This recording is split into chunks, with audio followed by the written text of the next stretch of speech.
I actually lost this finger to a horrible childhood abuse.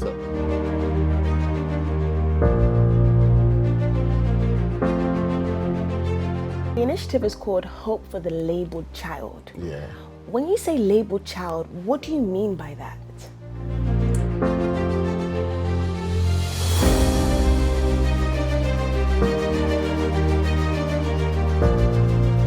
He has managed to come up with a name, most of the time negative name. This really hits this child. It goes deep down and breaks the child's self-esteem and causes a whole lot of harm. What do you think the underlying factors are for why people do perpetuate such ideologies onto young children? I would like to classify this into 3 categories. Okay. One of them is superstitious belief.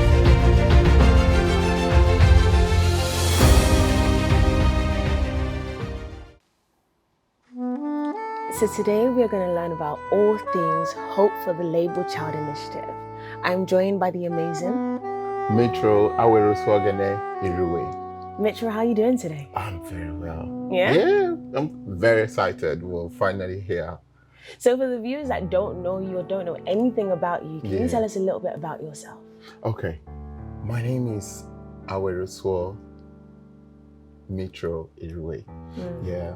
And I would like to describe myself as a young man who has carefully healed himself from a childhood abuse, a horrible childhood abuse. So, and now I'm ready to help children and young people who are actually experiencing such a situation. So the initiative is called Hope for the Labeled Child. Yeah. When you say labeled child, what do you mean by that? Yeah, I'm really glad you asked this question. Now, when I say labeled child, I'm talking about those children that the community has managed to come up with a name, most of the time negative names, and classify these children under this group. So, for example, you hear people saying a child is a witch.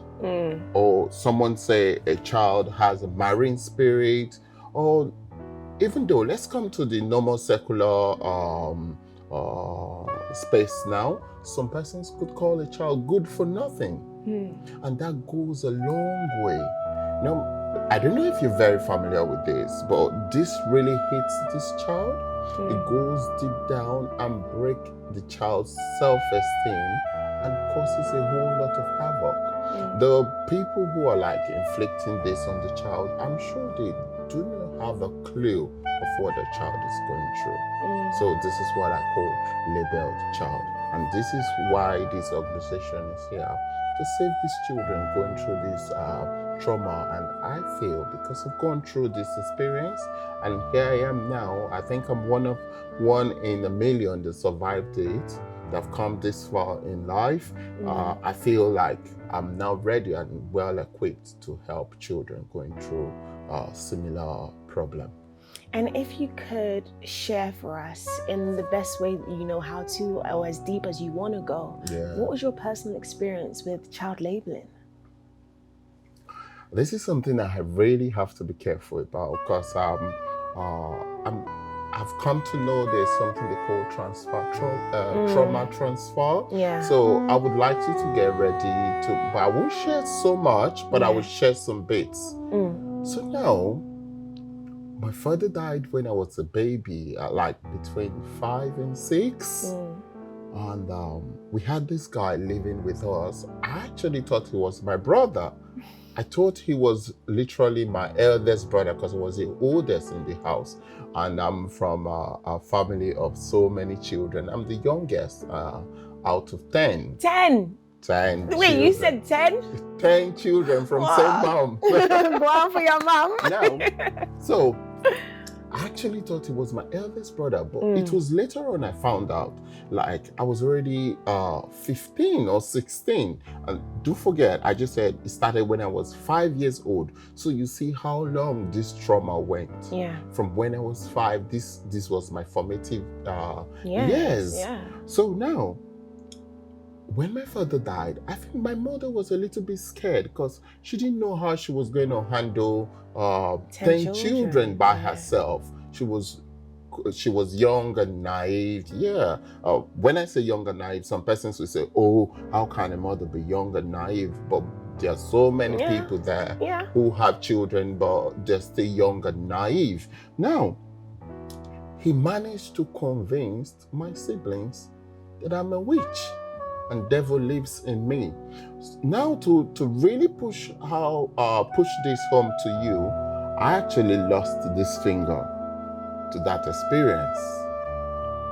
Wow. I lost this finger to that experience. I'm just going to share this story with you because I know we don't have so much time to go into details. I'm sure in the future I'll tell more part of the story. Now, when I was 6 years old, I went with my brother to grind corn.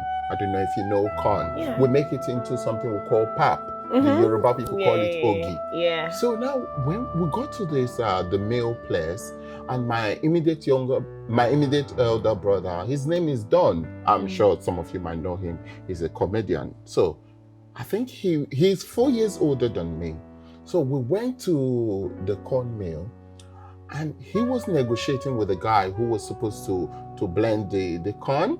I thought they were still talking because the guy was not ready to turn on the machine. And the guy was the one supposed to turn on the machine because he's the operator. So I was just leaning by the mill belt, the machine. I was just there, just standing. Don't forget, I'm just 6 years old. I don't know if you can really envision a child that is 6 years old. I was just a baby. Now, my brother turned on the mill, and the belt of the mill just rolled my hand and caught this finger. So my brother was really panicky. He took me. We ran to a nearby pharmacy, and there's always someone to attend to emergency there. And they stitched this hand, and everything was fine. The team there, they said, oh, thank God you came early. There's still life at the other part of the hand, so it's going to stitch and everything will be fine. And when I got home, my mom came back from the market, and when she saw me with that pain, she was crying, oh, my baby, because I'm the youngest in the house. Then the whole child laboring thing has not really gone to the roof. So my mother still had a lot of compassion for me then. And this young man came from his room and told my mom a story. I don't know where he got that story from. He told my mom should be grateful that it happened to me. And my mom jumped. What do you mean? He told my mom, last night I was supposed to kill my mom. That I myself was sent from the coven to kill my mom. But when I got to the room, that my mom was surrounded by Holy Ghost fire, so I couldn't penetrate. So when I got back to the coven, I was punished. And this is the repercussion. So my mom naively cleaned her tears, believed him, and she went into the room and slept. I'm telling you, at 10:30 that night, this man took me from the house, took me to the bush. He whipped the stitch, they stitched the hand and the bandaged the hand. He whipped the hand till there was blood everywhere. Now, I wasn't able to go back to the hospital to tell them, look at what happened. Because why am I going to tell them? How am I going to explain to them that I'm a witch? Because I was also afraid. I couldn't share the story to anyone. Everything was hushed within my house. You get what I'm trying to say? So now, I had to get a bandage and bandage this hand by myself.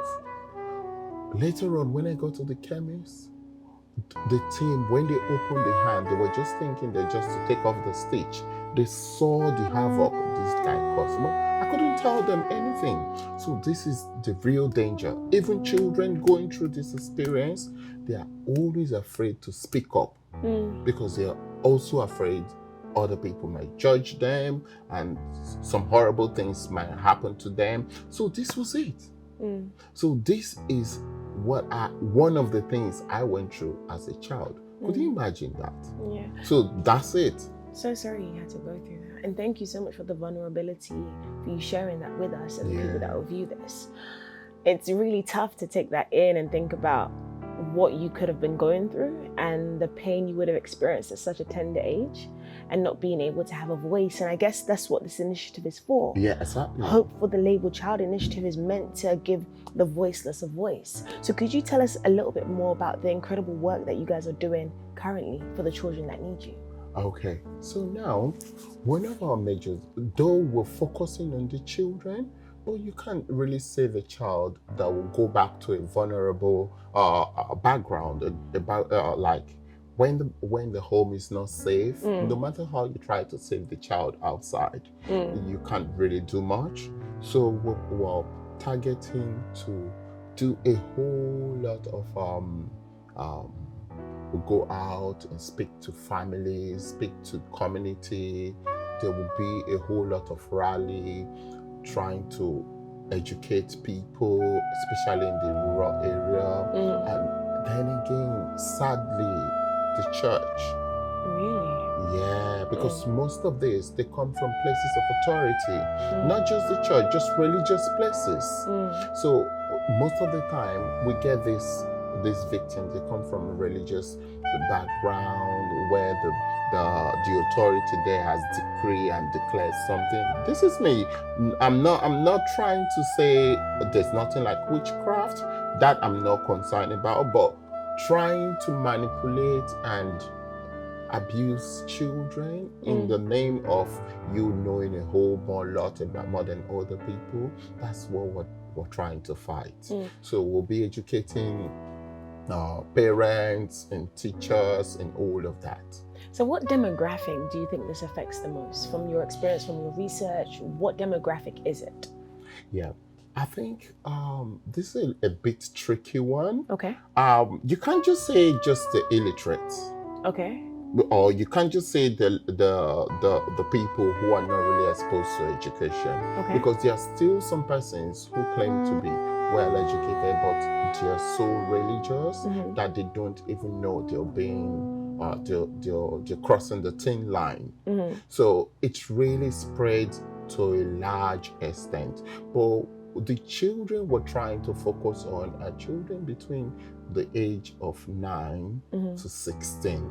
And is this based in Nigeria? Yes, Which exactly. part of Nigeria? So we're starting from Delta State. Okay. That's where I'm from. So I'm going back home first, and gradually we'll go to the rest part of the country.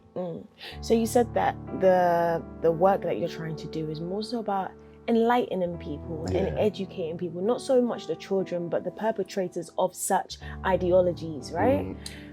I think not necessarily just we're saving the children, but at the same time, we have to hush the perpetrators. You get what I mean? Yeah. So now the children are the major target. So these are the ones when we spot them, we'll give them support, help them to make them more relaxed in the community, help them with boost their self-esteem, give them more academical stability, emotional stability as well. So these are the support we're going to give to the children. But I actually mentioned the family and the community because that's where it's coming from. If you don't stop it, they're still going to inflict more. I understand.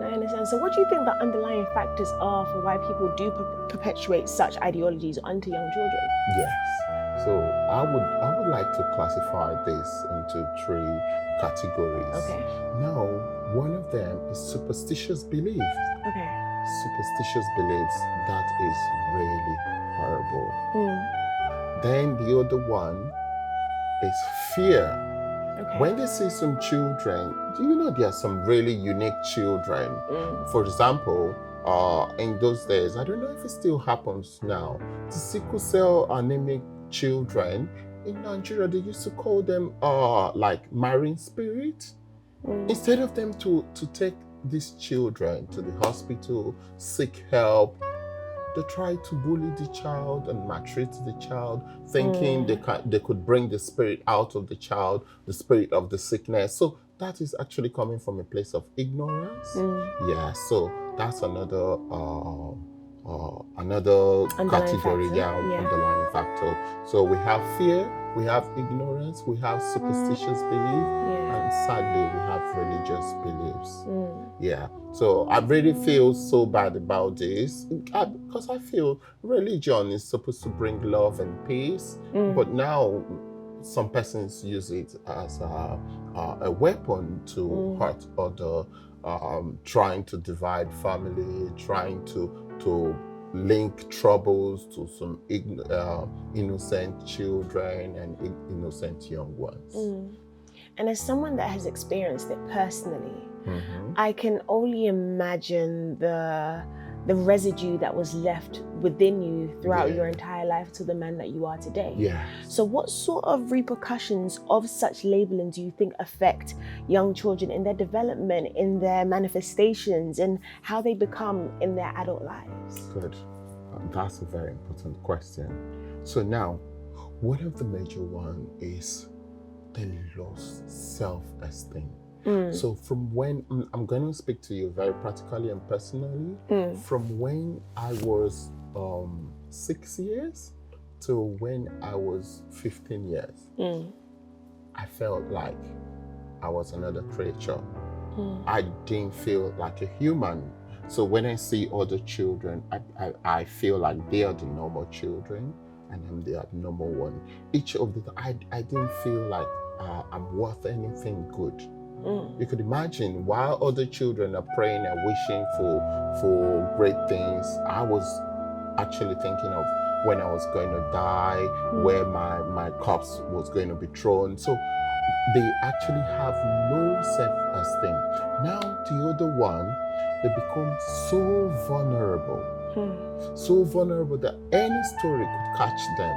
We could tell them, oh, come here, I will do this for you, I will do this for you, and they will definitely jump at the opportunity because they are getting even the worst at home. So any story outside, you're going to buy into it.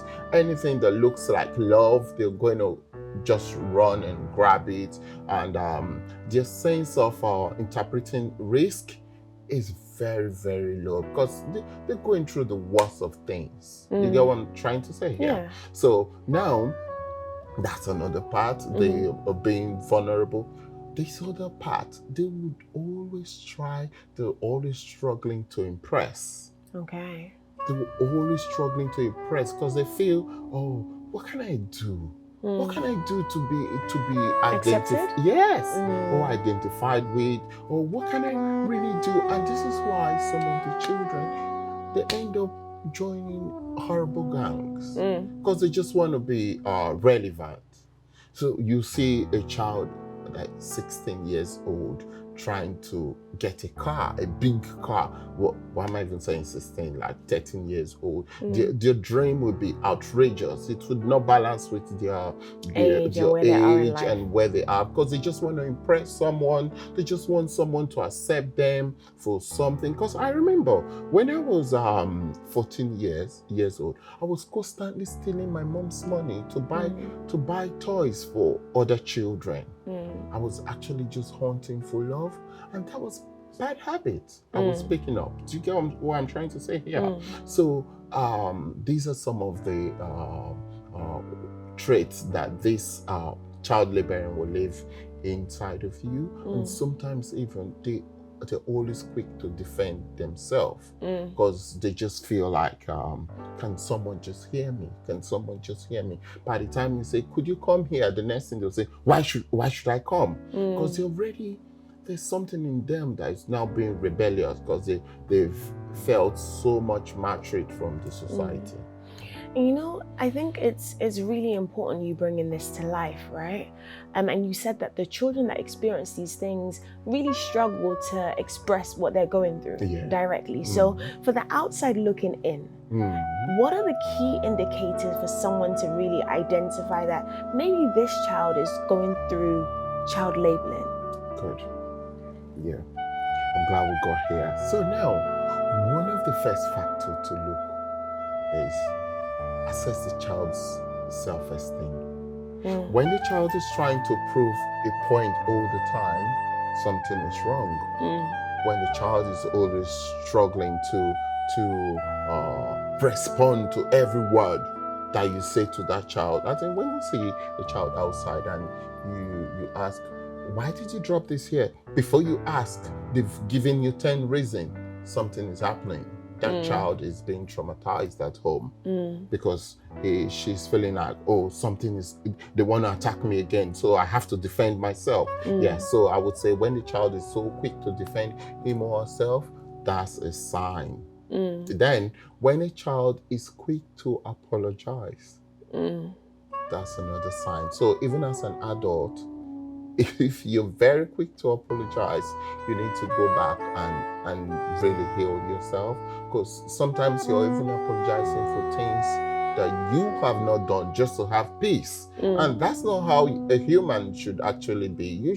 You're meant to have a right to be calm. You have rights to be yourself and relax. So that's another trigger, when especially when you just feel like, let's have peace. Let's have peace, and you're just like bringing apologies even when you're not supposed to. That's another sign you could trace from a child. Then when a child lacks concentration, I have to emphasize on this because of the education. Most children that don't do well in school, most of them is because they're struggling with one thing or the other. So their plate is actually filled. So whatever you bring in doesn't have space to get in. Their focus is very poor. So most children who have very slow, how do I put it now, understanding and catching up with things, most of them are going through stuff. Yeah. So what sort of demographics would you say are really affected by this child labeling experience? To my own experience and the little research I've done, in Nigeria, majorly in Delta State, and in the riverine area in Nigeria, like the Calabar, the Cross River, the Port Harcourt, these areas, they're really prone to this. I don't know what is really triggering it, but one of the factors is that they believe they're close to the river. And they feel spirits comes from the river and possess children.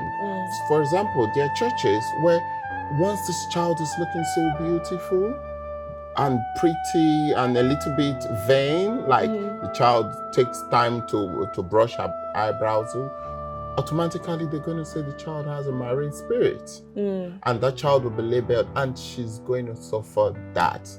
Everyone in the community is going to start treating her as that label. Now, the child is going to lose her authentic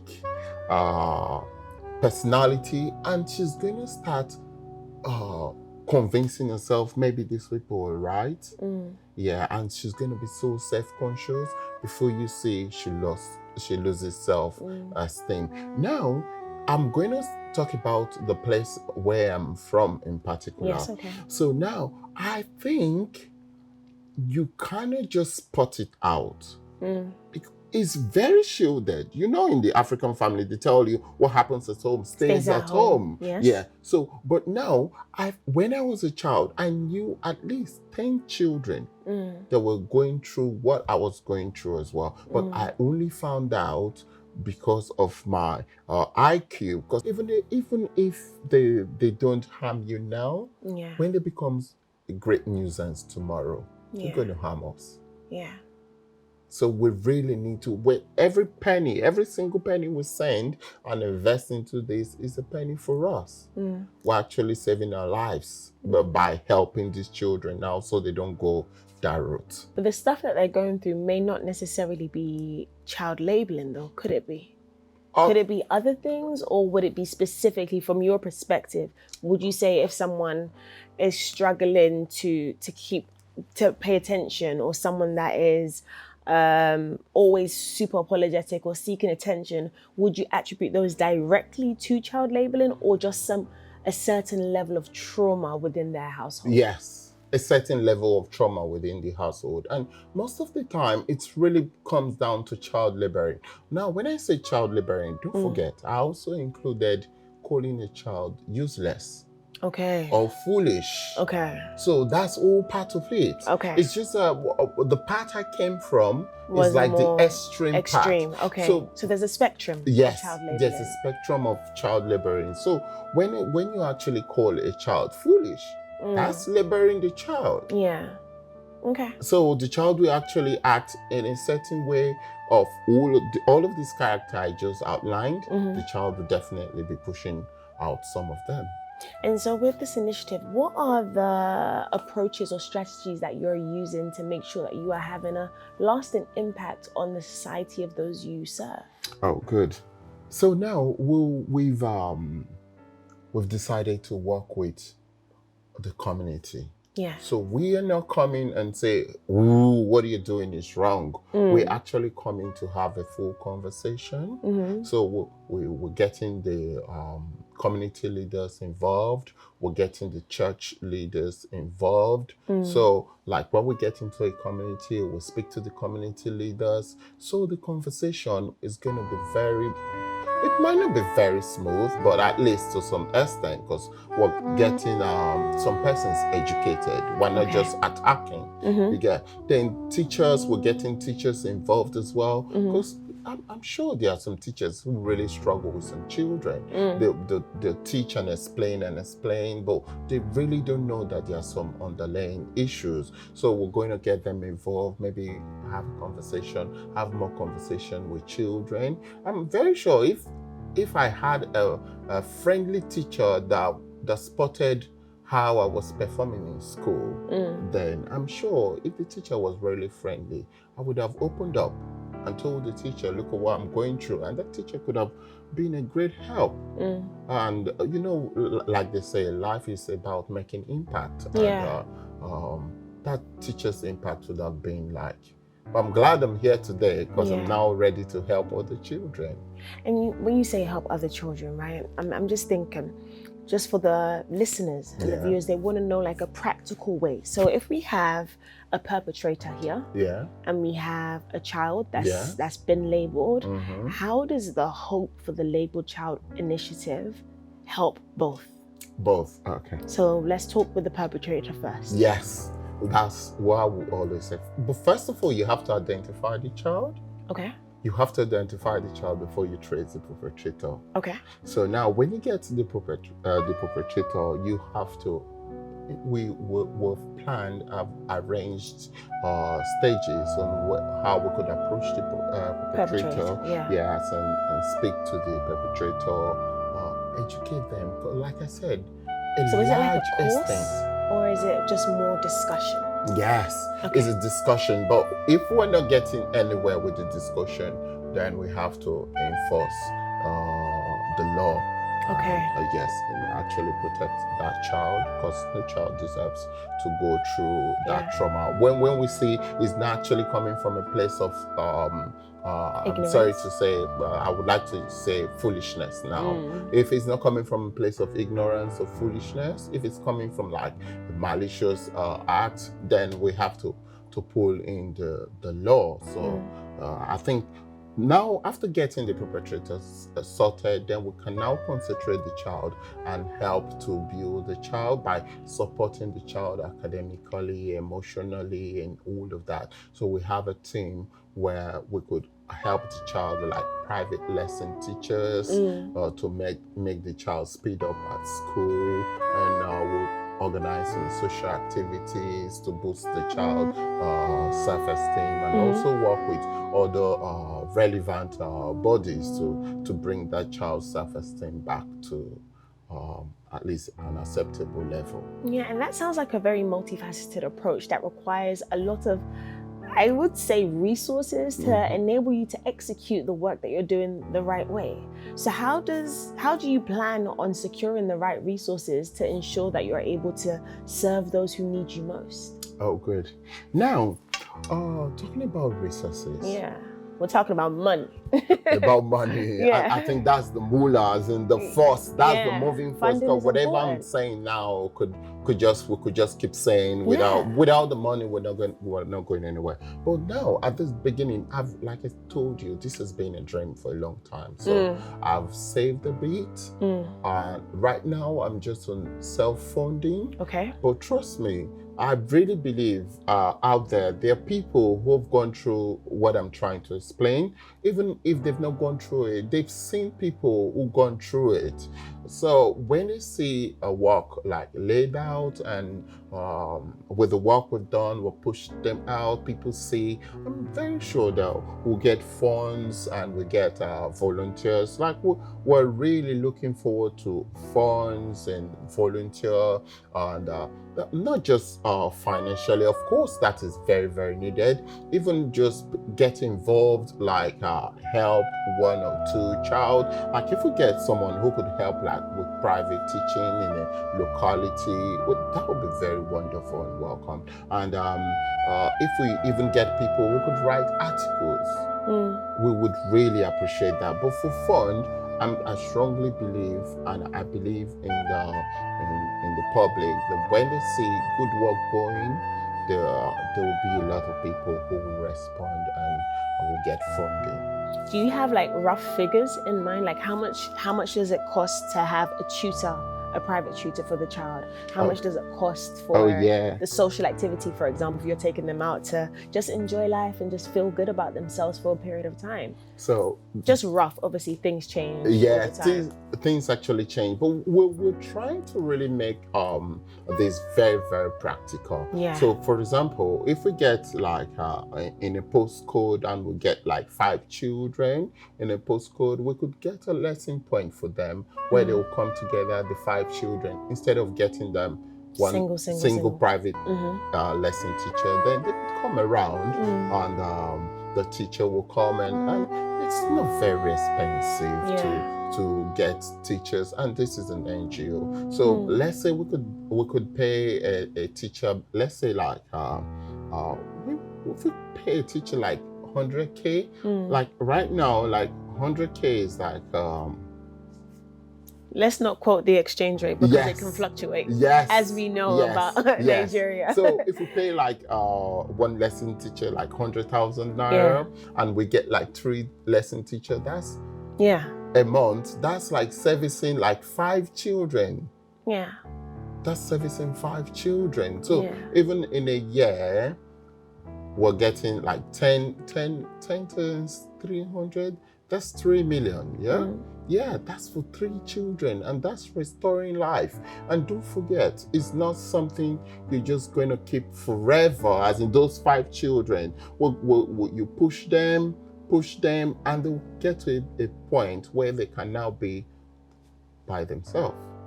And I think it's so beautiful having listened to you speak about this from a personal experience and how your personal trauma has kind of catapulted you into a position where you want to help other children so they don't experience what you've gone through. Yeah. And even if they are experiencing it, you're looking for a way to kind of bring them out of that situation so they can have hope again. Exactly. And I think it's really, really beautiful. And I just want to say thank you so much for the work you're doing.